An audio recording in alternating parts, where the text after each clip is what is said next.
crois pas, c'est incroyable. Regardez ce qui se passe.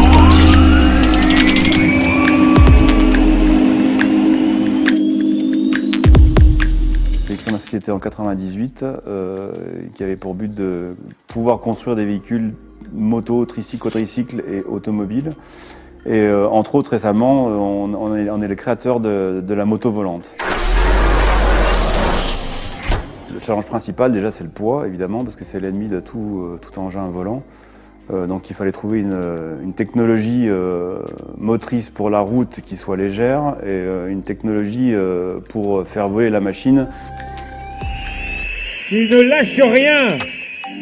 On a tapé à la porte de NTN SNR parce qu'on était partenaire depuis plusieurs années sur d'autres projets. Et pour moi, c'était évident d'aller les voir pour leur poser la question qu'est-ce qu'on peut faire, quel roulement on peut trouver pour pouvoir répondre au cahier des charges. La demande initiale de Lazaret était simplement d'avoir le soutien de notre part pour l'aider à réaliser ce projet. On a donc proposé à Lazaret de lui concevoir un roulement de roue spécifique pour sa moto. Alors des roulements, ça se trouve dans le commerce. Par contre, les roulements d'un diamètre équivalent à celui qu'on voulait, en gros 400 mm, les roulements pèsent 40-50 kg. Donc c'est des roulements industriels qui ne sont pas du tout appropriés à notre machine. Sur une voiture ou sur une moto, un roulement c'est de petite taille au centre de la roue. Là, à l'endroit où on a habituellement le roulement, on trouve les réacteurs qui vont permettre à la moto de voler.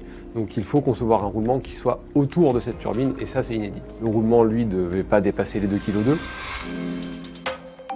C'est bien la preuve ce soir que c'est possible.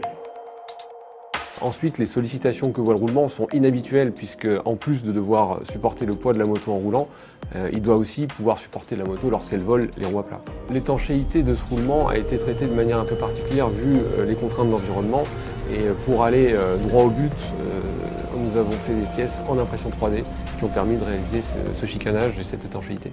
Le point commun qu'il y a entre eux et nous, évidemment, c'est l'innovation. Ils sont sans arrêt en train d'innover sur des nouveaux concepts, de nouvelles machines ou des nouveaux roulements ou comment les utiliser pour telle et telle application. Et nous, c'est toujours pareil, on fait aussi chaque année des innovations, tant au niveau esthétique que technique. Tout ça, c'est des choses qu'on fait régulièrement pour avoir une vitrine. Donc ça, c'est l'aspect commun qu'on a entre nous.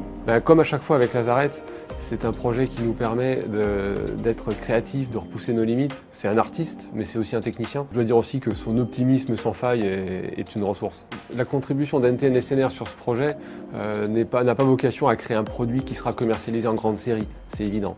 Par contre, c'est entretenir cette dynamique d'innovation et de se lancer dans des projets un petit peu fous qui nous fait beaucoup de bien. Ce qui nous a fait avancer, c'est la passion commune de travailler sur des projets innovants et des produits automobiles.